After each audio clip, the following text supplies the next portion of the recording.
Alright, so in this one, I wanted to talk about my, I guess you could say plans to try to start my own business.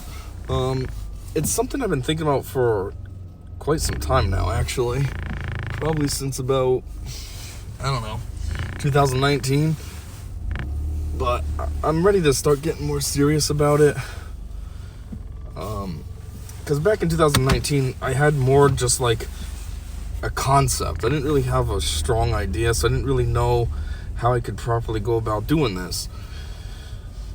And, 2019 was 4 years ago, so I've had time to think about things and develop game plans and business strategies and what have you. Not really, I don't have any of that. I just have an idea of what I would like to do, though. So, let me just start back a little bit with some history. So, what really happened was, back in 2018, I've said this before in another T4Cast, but I lost my job. And things got super terrible. I could not find another job, and it was ridiculous. Like, I have 3 degrees, and I could not find a fucking job for 9 months straight. I was applying everywhere. I was working with tons of recruiters. They were at least applying to 1 position for me per week, and I was working with 6 recruiters. So that's 6 jobs right there. Plus, I was doing at least 3 a week myself. That's 9 jobs a week I was applying to for 9 months straight. And I had, 4 interviews? It was ridiculous. But anyways, during this time, technically I had 2 jobs. It's just I was making dick compared to what I was making before. Between my 2 jobs, I was pulling home maybe one job I was basically getting absolutely nothing from. The other one was a couple hundred a week. So I went from making $1,300 bi-weekly, which isn't fantastic, but still, bi-weekly guaranteed $1,300, plus a second job where I was making about $150 per week, so that's another $300. So if you add them together, that's $1,600 bi-weekly, you could say, down to about $500 bi-weekly. It was insane, and I was struggling, and badly. My landlord kept not really threatening to evict me because he liked me and stuff. I keep my place nice and clean and everything, but he was like, I gotta do what I gotta do. I'm not getting any money from you, so I almost lost my apartment, I almost lost my car. I knew they weren't ever gonna actually repo it because the thing was almost paid off anyways, but they still sent me letters in the mail saying that they were gonna repo it if I didn't make a payment, blah blah blah. And yeah, things just got bad. I was behind on my gas and electric bill, so I got notices from them that they were gonna shut me off, and it was terrible. And then I finally got a job after all this time. And it wasn't even in my field. It was just some random job that was decent enough. I think it paid me $21 an hour or something. And it was guaranteed full-time with the potential of overtime. And I was like, you know what? I'll take it. It's not what I'm looking for, but it's way better than what I got going on now. So I will take it. But anyways, during that time, one of my jobs was I worked overnight at Walmart, which absolutely sucked. Not that the job sucked. It was actually kind of fun and relaxing. You're almost there by yourself. It's just you and the other coworkers. And, I liked to do, the heavy departments. I did lawn and garden and, toys. That's not really heavy. But lawn and garden has a lot of heavy stuff. Grills in the summer that you got to move around. The boats, the kayaks in summer, spring type times, all the pool supplies. That's a lot of heavy stuff, so it was like a workout. It was like a free gym membership / job. So I kind of liked it for that. A little bit of exercising, and it was kind of, overnight sucked, but it was kind of good for weight control because I wasn't really eating too much. I wasn't hungry really at night because my body wanted to sleep, not eat. And then during the day I was sleeping, so obviously I'm not eating. And then I'm working out at work, so I was a lot thinner than I am now. There's clothes that I wore to work there that I can't even fit into anymore. And I'm like, geez, what the fuck happened in the last 3 years? Seriously?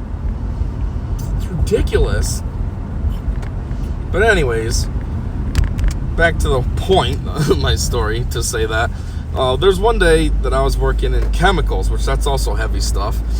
And there's a guy, he'd always come in and he didn't really shop. He just wanted to hang out at Walmart in the middle of the night for no reason. And he was in my aisle, and he was just talking to me. And something about me is I'm not good at breaking away from people when they're talking to me, because I just feel like it would be rude, and I don't want to be rude for no reason. But at the same time, if I gotta walk away, it's like, well, I gotta do it for a reason. And like, this guy was just talking, and I'm trying to work, and I'm thinking, you got to get your load done by the end of your shift, or by the morning. I was gonna say by the end of the night, but not really, by the beginning of the morning when first shift comes in. So this guy's talking to me, and I can't really work, and he's stressing me out. And he was talking to me forever too. Like, basically what saved me was lunch. The lunch, I don't want to say lunch bell, but they used to have, like, on the radio, you knew when it was lunchtime because the radio would change at 2 o'clock. That's when our lunch was, and at 2 o'clock it would change. I don't remember offhand what it did, but it did something. And I don't know if everyone else knew about that, but I caught it, and I knew about it. So I heard the radio change, and I was like, yes, lunchtime. So then I was able to use that as my excuse. Like, oh, well, it's lunchtime now. I got to go because they only give me this time now. And if I don't take it, then I lose it. And then they get mad at you because you didn't take your lunch and blah, blah, blah. So I got to go. But anyways, while he was talking to me forever, I forgot exactly what he said. But he got onto the subject of something. He said something about making money. And I was like, well, yeah, this isn't what I normally do. I normally do engineering, and I'm working on trying to find a job in my field. I just lost my last job, and this is what I'm doing in the interim. And I don't know, he kept going on about making money. He's like, yeah, maybe you're earning a wage. Maybe when you're working for somebody, you're earning money, but you're not making money. And then it got me to thinking, and I was like, this guy's annoying, and I don't want to take advice from him, but he does have a point. I'm not making money. The company is making money, and I'm getting a flat wage in exchange for my portion of the company making money. And so I was like, I need to try to do something myself. So my first thought was maybe I could find somebody who has SolidWorks. I was thinking like a situation like Steve Jobs and Steve Wozniak. Jobs was the seller, but Wozniak was the actual technician. He knew what to do. He knew how to make the computers and circuit boards. Jobs had no idea. He just knew how to sell it. So I was like, maybe I can find somebody who has SolidWorks but doesn't know how to use it and needs somebody. And I was like, or at least has money to buy a seat of SolidWorks, and then maybe we could do this together. I could be the SolidWorks guy. I can do all the designs, and he can be sales and get us customers and stuff. But then I was like, well, where do I find somebody? Like, yeah, this is a good idea on the surface, but where do I find somebody? What do? Go on Craigslist and find some weird creep? So I was like, I can't just do that. I'm like, I'm better off buying SolidWorks myself. But I was like, well, how do I do that? I don't have any money. SolidWorks is expensive, especially when you're first time buying. But it remains expensive because you got to do your yearly, is it yearly? I don't know. It's either yearly or like bi-yearly service, maintenance, blah, blah, blah. And that's like $1,200 that you got to pay. And then there's the upgrades that you have to do because the rest of the industry is doing them. So you can't be behind with old versions. You got to be right on point with everyone else. Because then literally, if your software is old, it won't allow you to open newer software. So you have to be with the times. So then there's that you got to pay to do the upgrade. So yeah, overall it's very expensive. And I was like, I don't have money for that though. So it was just an idea that's just been bopping around in my head. Well, anyways, after I had this job, the one that I said I kind of just settled on because it was better than what I was doing, I ended up at the job I'm at now. And that was just by chance. It was the engineer had reached out to me via email, and I had happened to see it. I never checked my email a lot before. Now I do all the time. But during those days, I never checked my personal email. It was probably a year that I looked at my email prior. And the only reason I was looking at my personal email during those days was because the job that I had, technically I was a temp employee, so I had to submit my hours to the temp agency via email. So, yeah, that's why I was in my email, and I saw the engineer's email, and it said something like, hey, we noticed that you were looking for a job before. We don't know if you're still looking, but would you be interested, blah, blah, blah. So I reached out and I was like, holy crap, yeah. I mean, the company I'm at now is a place that I did apply to before as well, a couple of times. So I was like, oh, hey, I've applied to this place before. I know where it is. And after 2 interviews, it worked out. They picked me, and now I'm at that place. But anyways, what was my point of saying that? I forgot. Trying to start a company, blah, blah, I don't know. But yeah, so I ended up getting a job, and I wasn't just struggling at Walmart anymore. And then I was working towards trying to square myself away, pay off my debts, pay off my rent that I was behind on, just pay my car off so I didn't have to worry about them threatening to repo, even though I knew they wouldn't, because it practically was paid off for all intents and purposes. Caught up in my gas and electric bill. Like, in a way, COVID was actually convenient for me, because that's when we got all those stimulus checks, and that money helped out a lot. Yeah, it would have been nice if I was in a good spot to be able to, like, save that money or something, but it helped me get my life squared away a little bit. And then I just continued from there. I had some credit card debts that I was like, you know what? I am not dealing with this. If anything bad happens again, I can't be living like this. So I worked on paying those off, and I actually paid off the credit card recently. And yeah. But anyways, the idea to start my own business was still bopping around in my head, because that guy kind of planted a seed. And it's just something I've been thinking about. I'm like, here I am working here, but I get a flat rate. Like, it doesn't matter how well the company does, I make the same amount of money every single week because I'm on salary. So if, like, for example, we just had a huge sale. We don't ever get anything this big. Like, normally we get orders that are like $100,000. We had a $1.25 million order. So that's a huge boost for the company, for the owner of the company, because it's a mom and pop company that I work for. And, well, it's not really mom and pop. It's mom and pop in the sense of what that means, but it's just the guy. His wife, his ex-wife, whatever the heck she is, doesn't work there or have any affiliation. So it's just a pop shop, I guess. I don't know. Family-owned company on the 3rd generation. Is that how you describe this?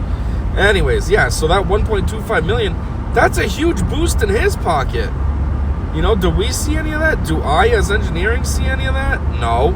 Does the guy in the tool room who built these tools and stuff see any of that? No. Does sales even see any of that? I would imagine no. Maybe, who knows, but probably not. It's just a boost for him, and we all keep just making the same thing. Oh yeah, we got a $1.2 million order. Like, it's cool, but it's not exciting when you don't get to see anything from it. And, like, the owner of the company likes to buy collectible cars, and he's got a huge arsenal of them. He's got a garage, an underground climate-controlled garage on the property of the company, and he stores all his cars there. And it's just like, well, here goes another 1 or 2 cars for him. Maybe he'll get some ridiculous, over-the-top expensive thing. Like, he gets expensive things to begin with, like $250,000 cars. But now with the 1.2 boost, maybe he could get $1 million car. But, can I get another car? No. Can I pay off my mortgage? No, because I make the same thing. So, I've still been thinking, like, I just want to make my own company, because then if I had a big sale like that, it would affect me. That would be more money for me. That would be money that I could put towards the mortgage to pay it off or pay it down significantly. I mean, $1.2 million, if I pulled that in, yeah, it would be paid right off. But you know what I mean? Like, say my first sales are $50,000. That's not going to pay my mortgage off, but that would be a nice dent in it. So, and then with this company, the other thing is, I do a lot here. Like, geez, I did a lot in my first company. When I was, like, getting into the ropes of things and learning and stuff, I did a lot there. And that helped me really learn a lot of skills and learn how to do engineering and all that. But I do a lot here in a different sense. Like, at my first company, I did a lot for engineering. So I was specialized in one subject, one field, whatever you want to say.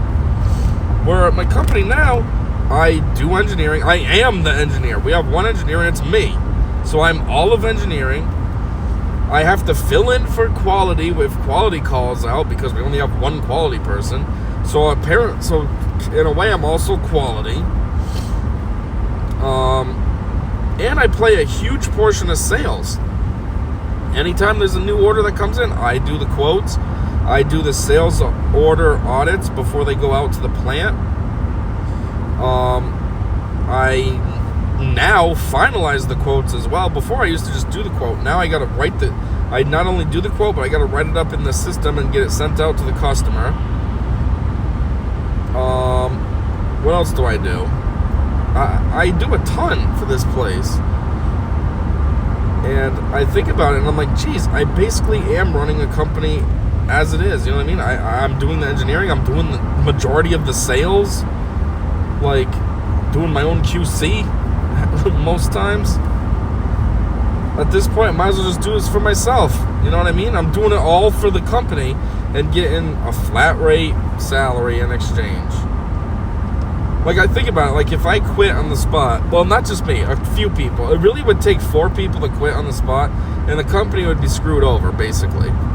If I quit, that's a lot right there that you lose. You lose all your engineering, because no one else can do it. No one else knows SolidWorks. No one else knows where all the files are and all that. It's just me. So you'd lose all your engineering if I quit. You would lose a good portion of sales. You wouldn't have anybody to do the quotes anymore. You wouldn't have anybody to write the quotes up and get them sent out to the customer. Technically, you'd still be able to have somebody do the audits. Really, all the audits are is I'm just reviewing that everything's accurate. Which technically anybody can do. It's just I do it the best. Not trying to be smug or anything. I'm just very detail oriented. I notice everything. And all the people say that all the time, that I catch the smallest little errors, because I do. I look at everything. And everyone else doesn't do that. They just kind of casually review. Yeah, it looks good. For me, I'm like, let me see. Oh, what's this? So you'd lose a good auditor. There'd probably be a few errors that got through. Now there's none, but if you lost me, there probably would be a few. So you lose me. You lose our HR manager because, again, there's only one HR person. But you would struggle because she is also our purchasing agent. So now with her, if she just quit on the spot, you would lose all of your HR, which means all the payroll in the plant no one would be doing. Hirings and firings wouldn't be getting done. Whatever else HR does wouldn't be getting done. Putting ads out, I guess, for positions and stuff. I know HR does that. I guess that's part of hiring, though. And then, like I said, purchasing. Now nobody would be able to buy anything. So you wouldn't be able to get raw steel. You wouldn't be able to get whatever else maintenance might need. You wouldn't be able to get anything. Because there'd be nobody to write up the POs. There'd be nobody who knows who to call even for half this stuff. You know, hey, where do I go? Which ironically, for some of it, I would actually know where to go. Like, I know of MSC, McMaster, what is it, PCS? Yeah. Progressive, Linquist Steels, Nest Steel, Yard Steels, Granger. So, you know, some of it I would know, but not everybody. Some people would be totally lost. They don't know where to look for anything. But yeah, so you lose her, you lose that. Then the third person, they just quit, would be the tool room guy, because the tool room guy does way more than he should be doing too, just like I do. He's supposed to be in the tool room, just making tools. But nope, he makes the tools, but he also fixes any random stupid thing that gets brought up. So people from lining will come up and need something fixed. People from deco come down, they need something fixed. A mold needs to be switched over. That should probably be the injection supervisor's job, but guess who does it? Him. Tool room guy's gonna switch over the molds. You know, Is a mold all dirty and caked up with plastic because the injection foreman did a crappy job at running it? Well, guess who's got to clean it? Not the injection foreman who actually made the problem. Nope, tool room guy's got to do it. And then he has to work on car parts here and there because, like I said, there's that fleet of fancy, expensive cars in the backyard. And those, even though they don't drive and they just sit there, for some reason they constantly need to be maintained and new parts need to be made for them and this and that. So who's got to make them? Him. Even though he's got other stuff to do for the company. Nope. Oh, I got to make stupid car parts now for your hobby. Not for the actual company, but for your hobby. And then what else does he do? He has to... Oh, sometimes he has to put the mold in the press as well. Because again, forbid if our stupid injection supervisor knows how to do that properly. So, yeah. He does way more than he should be for the company. And so, again, if he quit, they'd be losing out on quite a bit of manpower there, too. So that's 3 people. And the 4th person... forgetting who I thought before, because I have thought of this before, how it wouldn't take very much to crumble the company. Not that I meant, not like I've been thinking about it like a coup, like, oh, maybe I can get these people on board. I didn't mean like that. I just meant like, I thought about it like hypothetically, like, man, what if for some reason we all like found new jobs around the same time or something, you know?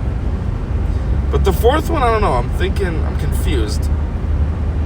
It's probably the head of sales that I'm thinking, because with me, if I quit, you'd lose a lot. But at least if you had the head of sales, he knows how to do some stuff. He kind of bops around and he can power his way through, so you wouldn't be totally screwed over. And as the head of sales, you'd still be able to get sales in. It might take a while to process them, but you'd still be getting the sales in. So if he's gone, you lose that. You have no sales at all. Not my fake semi-sales, not his full sales. And he also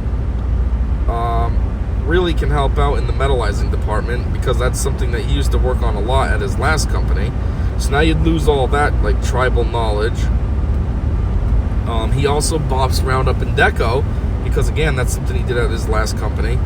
So you'd kind of lose out on a lot of like auxiliary help.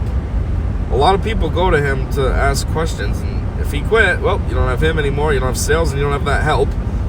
The other idea I was thinking that you could possibly be screwed over is our, I don't know what you want to call him, retired accountant. He retired because we had somebody that he spent a year training and everything to get her ready to go. And she was there, and then after a couple of years, she decided to move on to another company. And I was supposed to take over. She started training me a little bit, and I did a little bit of the work. But then it kind of fell through, and it fell through for a couple of reasons. One was because I guess they couldn't really find somebody decent for engineering. Like, what we do is kind of niche. I mean, we build injection molds and compression is super niche. And injection it's niche, but, you know, they have one guy, okay? Like I said, me. So they want somebody who can come in and just be able to be one guy and do the job. Well, it's way too niche, and most people don't have that kind of skill set. You know, they have skills that are part of a team, not really just, oh, I'm the guy. I mean, geez, I remember when I started, I was a little nervous, like, oh my god, I'm going to be the guy. Like, on one hand, that's cool, but on the other hand, luckily, so far, not to jinx anything, but I feel like it's worked out fairly well. So, at least it's a little less scary than I thought, but still.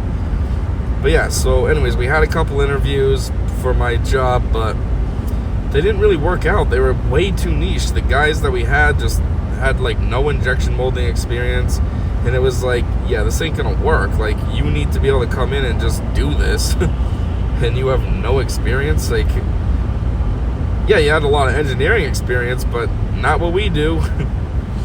So, yeah. So that's one thing that kind of screwed me over from being able to take over accounting, because they were like, well, we kind of need you where you are because we're having a hard time filling that. The second thing, from what I hear, is after I took over engineering, so I had a month of training with the last CFO before she left, and then I had like, I think it was a week of just me, but then I had a vacation week. which A, that was planned way ahead of time, and B, I did say if you want, I'll cancel and I can switch my vacation week to another week. And they told me, nah, it's fine. You already got it planned out. Just take your week. But anyways, I think me taking that week kind of made them nervous. Like, I wasn't there, so they didn't have anybody for accounting for a week, even though they said it was okay that I wasn't there, but still. And so I think they went to option number 2, their backup plan, which was to see if the prior CFO, who is retired, would come in and do the work a little bit here and there. So that's kind of the situation that I got going on. He comes in 3 days a week, usually for about half a day. You know, I think he does Tuesdays, Wednesdays, and Fridays or something like that. And he comes in from like 8 to noon. Fridays is a little longer because our accountant comes in and they go over all the paperwork and stuff for the week with each other. So he's usually there until maybe 2 instead of noon. But, yeah, so anyways, they don't need me to do it anymore, I guess. But, as I was saying, I was thinking potentially he could be an option too, that if he left, they'd be screwed over, because now they don't have anybody for finance. I mean, technically you have me, I guess. It's been a while. I am a little rusty. I wouldn't know what to do offhand. God, it's so dry. It's like dry heat blasting at me and I'm talking. It's just drying my throat out. But anyways, you have me kind of. Like, I wouldn't really know how to just hop in and get doing it. But I did take a lot of very detailed notes when the CFO was teaching me. And I relied heavily on those notes when I was doing this myself. So I'm sure if need be, I could hop in and fill in. I mean, I did it before and I got the notes, so I'm sure it would slowly come back to me. But still, obviously, the guy they got now knows exactly what he's doing. There's nothing to remember. He's did it for, 20 years or something prior to retiring. So, but anyways, yeah, so that's a weird little tangent that I was thinking about. But yeah, the point, I guess, is that, you know, we basically help the company function and stay afloat and be a company, and yet we don't really get anything out of it. I mean, I guess the CFO does. He gets, you know, I think his deal was he'd come back for $125 an hour or something like that. So, I mean, he might only put in about 15 hours a week, but he's still making like $2,000 a week. But yeah, so I just thought, you know, might as well try to do this myself. So what I have planned is coming up on March 6th. It's a Wednesday. I'm actually going to go to a local company and talk to them. So this company, the founder of it, actually went to school with our tool room guy. Like, I think they were in the same grade and everything. And, you know, he used to work at other shops. And then he branched off and did his own thing. And, you know, he's got a fairly successful company now. Yeah, they'd call it like a small company because he's not like, you know, Amazon level. But he's doing okay for himself. I would imagine his his sales and profits are probably way more than my company's. You know, so he built something good for himself. It has a reputation. He's in all kinds of side things as well. You know, he's got a steel rapid prototyping machine. Like, I don't think anybody else in the area has one of those. He's into like he does something for a gun manufacturer. I'm not sure which, but it has to be in like a separate private room because you got to have certain clearances to go in there and all this. And he's into something else. I forget what it is. He's into 3 things now. You know, what started as just injection molding, he's really branched out and does a lot of different things. And so, yeah, I figure what I'll do is go talk to him and just get an idea. Like, how'd you get started? How did you market yourself? How did you get customers? How did you, you know, what did you do? That's what I need to know. Because I have ideas, but they're ideas that take money, and I don't have money. Like, I think, yeah, I could put an ad in like a plastics magazine, but that's not something that, I have to pay for that. And then I'm thinking I could also like make business cards. I could get a business phone and pay for the service and all this. But I'm like, again, that's stuff I have to pay for. I don't have money. I need to be able to market for free or as cheap as possible so then I can get started. And I don't know, maybe he saved up and had a ton of money to get started. Who knows what his situation is. But maybe he also did it in a free way like I'm trying to do. And then I could learn from him. Oh, that's what you did. That's a good idea. Because the other thing is, I can't just drop everything and start the business either. I can't just be like, oh, well, this is what I'm doing now. Quit my job, focus on this. Like, I still need my job so I can make money.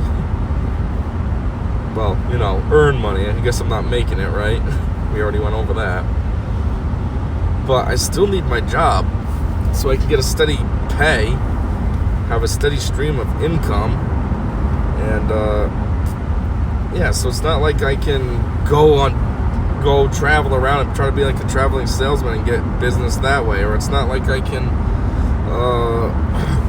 go to like these shows that they have. Like they just had one recently in California a couple weeks ago. It's not like I can try to go, like trade shows. It's not like I can try to go to those and reach out to people and stuff. Like I got to do something that's easy enough, that's cheap enough, if not free. So basically, that's what I want to do. I want to try to talk to him, see how he got started, see if I can, God, this dry air, see if I can learn anything from him, steal any of his strategies, and take it from there. Additionally, I'm also going to talk to his daughter, because even though she didn't start the business, she's been doing quite a good job at like keeping the business going, and if anything, growing. She's been getting out there. I mean, they're in plastics magazines all the time as like a, voted best place to work and voted for this, voted for that. Like, she is keeping the business right on track. Not even, like, it's on a better track probably now than it was when he was running it.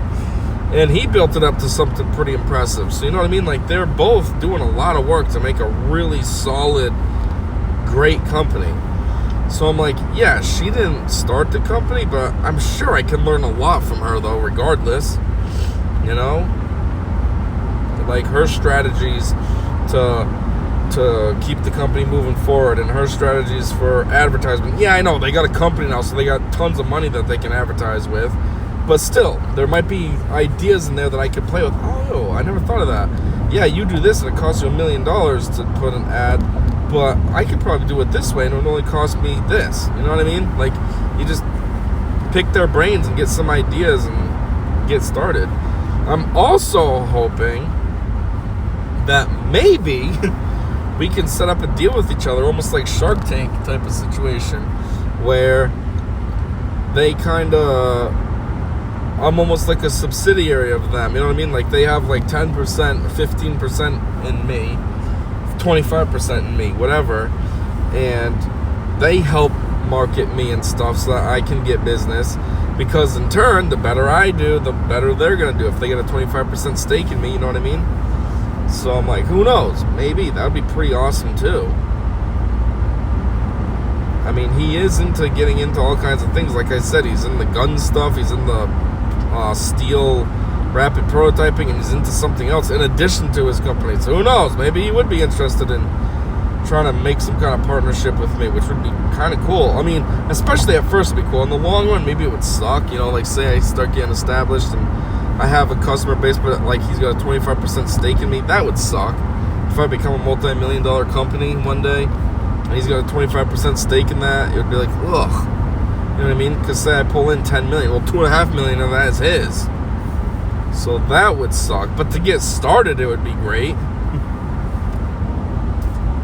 You know what I mean? If I got a $50,000 order and I got to pay him what would it be? $12,500? I don't care. I still got $37,500. I'll take it. But anyways, so yeah. Now a little bit as to why I'm going to a different company instead of like maybe my own or something. That's because one, well, I feel like it might be a little bit awkward if I was talking to my own company about trying to start my own business. because then that shows them intent that I might leave in the future. Yeah, it's going to be a little bit of time. It's not just going to start a business and, whoa, I'm super successful. But still, give it 5 years, say, and maybe I'll be okay enough that I don't need a job. And so then, like, that's a little awkward that they know they'd be losing me. 2 is, although, actually, let me go back to that. I was thinking about asking him if I could, like, be able to use his company just to use SolidWorks. Like, back to my idea that I had in 2019. I was like, what if I partnered with him? And I just go to work, because all this is a fob that you use to get in. So I have a fob. I have a security password, so I can get in. The alarms aren't going to go off and all that. So I was like, that's an idea. I could do that. Use his computers to run my own business. And, give him a little bit of the cut too. Make a deal with him. Hey, I'll give you 10% if I can use your computers on off hours. But I was like, well, I need to have customers first. I can't really be trying to make a deal with them with no customers. That's stupid. But anyways, so yeah, that's one thing. Second thing is, I thought, well, there's not much I can really do. He didn't start the company. Like I said, he's third generation. His grandfather started the company. So I'm like, he doesn't really know about starting. He knows about inheriting. His dad wanted to retire and now gave it to him. Well, I don't really think you can just give it. There's legal things you got to go through. But still, like, it ended up being his. So he don't know anything about starting a company. Well, actually, I think he does. He used to run some package stores, but that's a lot different than what I'm trying to do. Package stores are probably easy. Everybody's an alcoholic. So you open a package store, it does just fine. You're selling a product that's in high demand, not a service that's kind of niche like I'm trying to do. So, but anyways, he wouldn't really know. And it's not like I could talk to his dad about it if he might have any insights from watching his father build the company up, because, well, his dad has Alzheimer's now. So, and from what I hear, it's very bad, and he doesn't know anything. They say he's a perfect example of lights on, but nobody's home. He says you can tell him anything and he'd believe it. I think he said that he told his dad once that, they make suits and that the suits are doing really well and they got new designs. And his dad was just like, really? That's nice. Like, he don't know what's going on anymore. So it's like, it's not like I can talk to him. Hey, do you remember what your dad used to do when he was building this company? And as far as the guy who actually did build the company, I can't talk to him because, well, he passed away in like 93, 94, somewhere around there. So, yeah. So, that leaves me no options with my company. And the current owner's son, who's, a young kid, he's probably 23, I think, somewhere around there. I can't talk to him about any strategies that he might have, kind of like how I want to talk to this other company's guy and his daughter, because my company's guy he's pretty useless. He don't do anything. Everybody talks crap about him all the time because he just wants to hide out in the corner office. Basically, he's adopted his grandfather's office as his own. His grandfather / the current owner's dad, he's adopted his office as his own. And, he's just always hiding in there, and he doesn't do any work. Any work comes his way, he finds somebody to pawn it off on. Really, the only things I think he does is, like, the salaried people's payroll, and that's basically it. Oh, and he'll go out on the road with the sales guy if the sales guy's on a trip. Like I said, they went to California recently. Yeah, he went to that. I mean, I'm sure he was completely useless. He probably brought nothing to the table when customers, or potential customers, I should say, came to talk to the booth.